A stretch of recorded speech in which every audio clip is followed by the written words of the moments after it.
ارمان لوڼی نن د پولیسو لخوا په ویستل سوی دی او په لورلایي درنه کې یې دوی تشدد باندې کړی و. په دې عمل کې ارمان مړه سوی دی او دا اول پیښه نه دی چې له ارمان سره وسوه. دا داسې پیښه ده چې له 80 کاله له هر ارمان غوندې سړي سره سوې ده، له ځوان سره سوې ده. داسې پیښې له وخته سوي دي او زما ټول پښتانه قام ته دا پیغام دی. زما نوم ارمان خالي، زما ورور نه ارمان د دې قام بچی و، د دې وطن د دې خاوره وطن زموږ مور دی. د خپلې مور د بقا دپاره یې سر ورکوي، د دې خپلې خاورې د ژغورنې دپاره یې سر ورکوي او له دې فاني دنیا ولاړی. او زما ټول پښتانه قام ته دا پیغام دی چې موږ به ډېر په منظمه طریقه د عدم تشدد په لاره به خپل عمل ټاکو.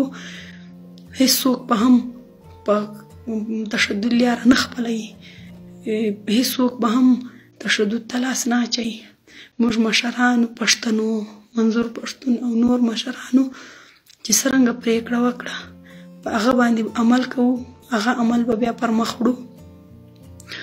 ارمان زما نه د ټول ولس ورور وی، د ټول پښتون قام ورور وی، زوی وی او دغه د خپل قام دپاره مبارزه کول او هغه دا غوښته چې هر ځوان د دې پښتني خاورې هر ځوان د وطن دپاره کار وکړي، د دې ولس دپاره کار وکړي. نور دا د ارمان غوندې ځوانان او تر ارمان له مخکې چې کوم ځوانان مړه سوي دي د ځوانانو داسې مرګونه نور بند سي، نو د دې ژوند د مرګ دا مرګونه ختمېدو دپاره پکار دی چې موږ داسې منظمه پاتې سو، موږ خپل ښه لایعمل وټاکو، منظمه مضبوطه لایعمل وټاکو او نور قام له دې غمه، له دې بربریته، له دې جبره وژغورو.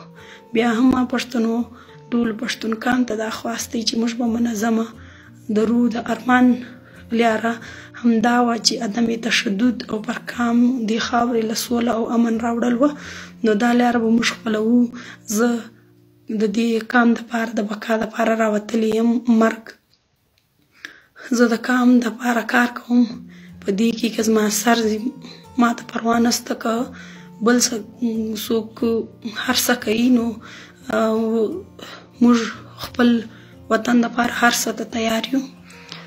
نو منظمه پاتې سئ، جمهوري پاتې سئ او چې څه مشرانو پرېکړه وکړه په هغه باندې به عمل کوو. مننه.